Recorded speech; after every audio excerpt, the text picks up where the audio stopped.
guys, Michael here with NLG, and I'm here with the third place of the Columbus Regional. What is your name? What do you play? My name is Brandon Dennis, and I play pure Kashtira. All right, let's get into the profile. Yeah. So I played 2 Kashtira Unicorn. This card is nuts. This is the best card. I'm so glad I came back to 3. I know we're doing this profile a little bit later in the week. The ban list did drop yesterday. But this card coming back to 3 is crazy. Not like I don't have to play 3 Rise Heart anymore because I play 3 Rise Heart currently. But with this coming back to 3, I can bump this back down to 2 because it's another name. So that's pretty standard. 3 Fenrir. Yes, I know I have 1 ulti, 2 secrets. I don't care. This card is one of the best cards in Yu-Gi-Oh right now. It beats over everything. SP is a very predominant card, and you just special summon this card, and they're they gotta respond. They gotta do something too, otherwise they lose their SP. So it's a pretty good card. I also played 1 Kashtira Ogre and 1 Scare Cash. I played Ogre because I played Preparation and Big Bang as well in my deck. This is 40. This was a go first, not a blind second, which a lot of people are playing. But I don't really care for blind second decks that much. I used to, but it's just incorrect to play this. But Scare Cash is just because it outs stuff that can't be targeted, or stuff that can't be targeted, or tower monsters, or anything that's unaffected by activated effects. Scare Cash just outs it for me. Yep. This card's crazy. Yeah, like Noir. Every other deck hates Noir, and Scare Cash just walks over it. Yeah, I played it against 3 Pearly at the regional, and there was times where I have to go activate Birth and then normal summon Scare Cash for them to deal with it, because I can go battle phase, crash my Scare Cash, and then Noir is negated, but they have to spin it. And then most of the time when they spin it, they only have 3 materials under it. They don't have the 5 anymore, so it makes it easier to play the game, because Pearly is a very hard matchup for this. Sure. 3 Shifter. This card is I want to say it's like the TCG's version of Mexi, especially going forward post list. This card's crazy. I think I resolved it maybe a total of 5 times over the weekend. I want to say this card's nuts. Yeah, shouldn't be legal, but it is. It is what it is. Then 3 Ash. It's pretty standard. I played a total of 9 hand traps or go second cards, so I also played 3 Imperm. Yep. On top of the Ash and the Shifter. I played other defensive cards, but we'll get there when we get there. I played 3 Planet and Terraforming. Planet Race Alt is crazy. Just being able to add any cash monster and be able to play the game off of the 1 card, because this is a 1 card combo, is disgusting. 3 Theosis. I thought about playing 2, but there was a lot of the times where I wanted a guarantee follow-up, and this card paired with Rise Heart, wherever it is somewhere, along with Birth, allows this to be an guarantee follow-up, because you can just banish. So a lot of the times I was summoning Rise Heart, and then I would banish a Birth, and then on the next turn I would banish a Theosis to get back the Birth if I didn't have Scare Cash in my hand or make a Dark Arm play. So this card just guarantees follow-up as well as an extender. 3 Birth, obviously. This is one of the best cards in the deck. Top decking this is crazy because people cry, which I understand. This card is pretty good. This card also allows you to do a really cool play, which I'll go over when we get there into the extra deck. But yeah, that card's pretty cool. Now for other defensive cards, I played 3 Prosby as well. It's just a good C6. It's very good against digging into your board breakers or your defensive cards. There's 1 deck right now that is super scary if they consistently go first, and that's Centurion, just because of the Calamity line. Because they do it at resolution after you do any action in the main phase. So Prosperity allows you to dig for cards, which you'll see in my side deck as well as my main deck, to beat the Calamity lock. I played 2 Talents, 2 Thrust, and 2 Book of Moon. This card was MVP of the weekend. I don't know why. This card's just crazy. Yeah. It forces negates. A lot of people have to play into the Talent or Thrust to negate the Book of Moon. Or they can just let it resolve, which deals the problem card anyways. I also wanted to respect Centurion a lot, and this card respects it.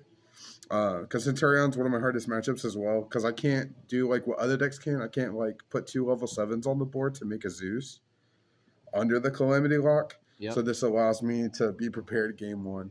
And then also can help me like just going second. This also hits Pearly if they try to go to the trap to rank up.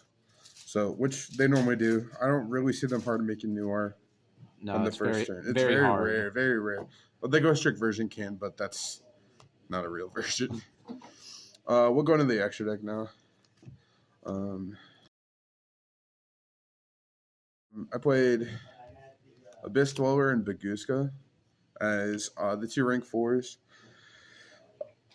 This one was more for like if I got like hand trapped or like I bricked on like double Rise Heart, I was able to like make Baguska to like pass, to like sit on it for a turn.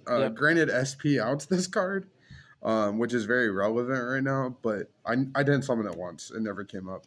Dweller, on the other hand, came up twice. It came up against Unchained, and it came up against Fiery Kings. And you can kind of like sculpt your hand to make Dweller, which is very good. So you can end on like Shang Dweller, which is like really good because you have follow up and they can't play the game depending on like what they're playing.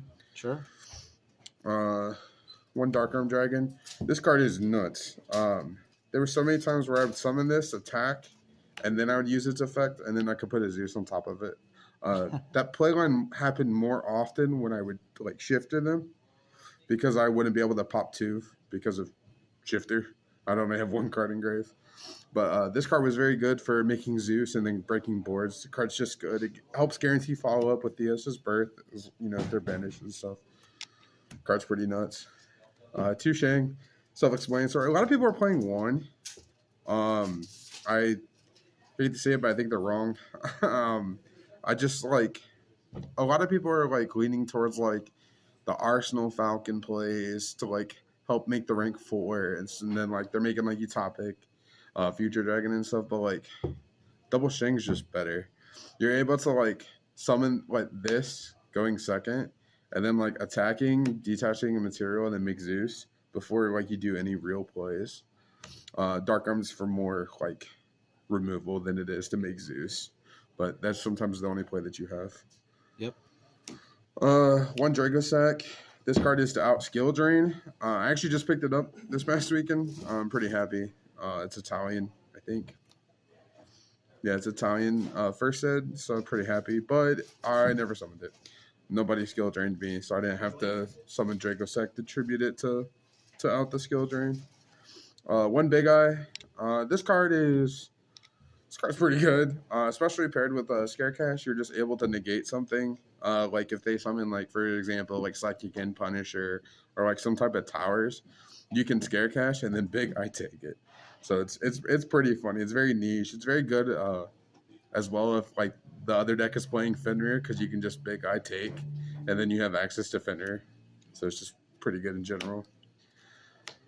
This card was to win games. There was a lot of times where I was able to summon Unicorn, Fenrir, and Ogre, but not have like enough damage because I had to clear monsters. But most of the time they were in range for this. So I could just summon this after like doing damage, and then they would just auto lose to it because they can't play. I mean, they can, but they die. 1 Zeus. This card is nuts. Everybody should be playing it. Typhon. There's a niche interaction with this card. Don't play into it like I did before the regional. I did it at locals, so I was glad I was able to learn it.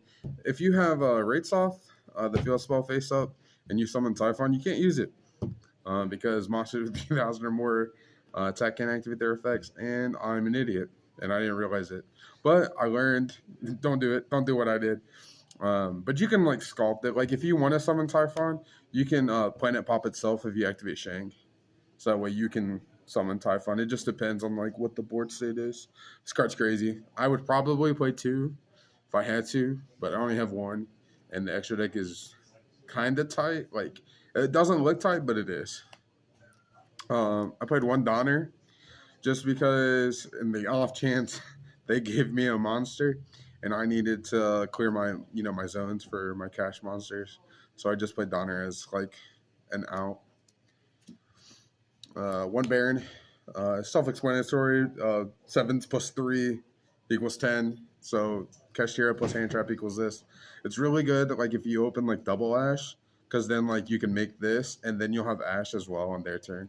If I only have like Ash, I'm not summoning this. But like if I have 2, then I would probably summon it. A lot of times it was banished off of Prosby. And then I put SP Little Knight. Now the cool thing with this card is you're able, if you open like Planet Birth, you're able to end on like this. So like the combo, I'll just show you guys the combo real quick. It's really self-explanatory.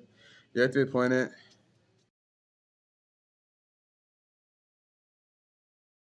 Where's the ulti? Special Finner effect to add, so you would add Unicorn. And then you'd activate Birth. Normal the Unicorn effect to add Theosis. And then you would turn these 2 into SP Little Knight because you're not Xyz locked or anything, and then you go Birth, summon back the Fenrir, Theosis target, summon Kashtira, Ogre. If they have Nib, you can banish both of these, and you still have both of these on their turn. But if they don't have Nib, then you Ogre, add Big Bang, turn these 2 into a Shang, and this is your board. Pretty good board. Yeah. SP is just a really good card. So that's the cool combo, that niche combo with SP Little Knight in this deck. We'll go over the side deck. My side deck felt okay. There could have been a lot of like changes to it for sure. I didn't play any lab on Saturday. I don't remember every matchup, but I played 3 Pearly, 2 Centurion, 2 Fire Kings, 1 Unchained. That's all that I can remember off the top of my head. Oh, and then I played Bisto Rinnick the last round. I had no idea what that deck did, but that's okay. For the start deck, I played 3 Droll. This card's self-explanatory. I have golds, but the last time I played them, I got in trouble. So I don't play the golds anymore. 2 Ghost Spell. This is for lab, but it can also hit like tier as well. This card is going to be mandatory next format. I believe so. I believe everybody has to side 3 just because lab's going to be like one of the best decks. But yeah, this card will be bumped up to 3 for sure. Yeah, at least at the start of the format for sure. Yeah. I played 3 Cosmic Cyclone. So I didn't play like Lightning Storm or Feather Duster or Evenly Match because I'm going to be honest, I feel like this card's garbage. They're only good against one matchup, which is Rescue Ace. Whereas against like Lab or like the other back row decks, etc., this card's just better because against the Rinnick deck, they summon Hugin to protect their stuff. Lab, they just chain, so like it's only good against floodgates, but that version's not really real anymore. The furniture is more real. So this is just better because you can also hit like Big Welcome. So you're like, with the way that they play with furniture cards, you're able to map where the cards are on the board. So you can cycle in the Big Welcome so that way they can't have it engraved. And it stops the Calamity lock for Centurion. Correct. You just cycle in the Tinner as well. And like I said, I wanted outs to it. Lightning Storm Feather Duster does not out the Calamity lock because the field spot can't be destroyed by card effects. So, but yeah. So Cosmic Cyclone's pretty good. I really like that card. I'm going to keep playing it. I'll show that last. I played 2 Spellbound. This card was also first Centurion, but it also hits Pearly as well, which is a hard matchup for me. So having the Spellbounds is able to like, basically like I'm playing 4 copies of Book of Moon, essentially against Pearly. Against the Centurion deck, it just stops him from Synchro Summoning, which is pretty good. You chain it to the field spell and you're in pretty good hands. But this card's pretty good. And then I played 3 Judgment. This deck loses to blowout cards. It loses to talents. It loses to evenly matched. It loses to basically any blowout card. So this stops the blowout cards. I'm not cutting this card ever. And then the cards that I really liked were Forbidden Lands. I played 2 of these. Shout out to Kevin for giving me the Italian Supers. But I played 2 of these just because Sometimes I only have a one card combo or like a one card like combo like hand, and if I open this like protects me from like imperm stuff like that. And I can also like set this going first as like an interruption, or if like I need to deal with SP and my only play is like normal Rise Heart and I have Birth. That play line actually loses to SP, but if I open this with it, I can go normal Rise Heart, Battle Phase, attack the SP, and then damage that plants, and they can't chain the SP to get rid of it, and then I'm able to play the game. But this also really helped against the Bestial Runic deck because they couldn't Runic spell, my monsters or my cards. Well, they can do the back row, but not my monsters. Yeah. Which I want my monsters. So this like helped me. I only saw it. I saw it once, and it was against the Bestial Runic deck. It didn't come up because I had Cosmic Cyclone for the Fountain, and he wasn't able to like keep playing. But I feel like this card would have been really, really good against that matchup. All right, awesome. Once again, Brandon Dennis, 8-1, third place Columbus Regional. You got any shout outs? Yeah, I want to shout out my local car store, No Limit. No Limit Gaming. It's located in Kettering, Ohio. They're a pretty cool store. The Dayton community as well. Dayton community is pretty cool. I really like it. I like playing here. Shout outs to the lab. That's my team chat.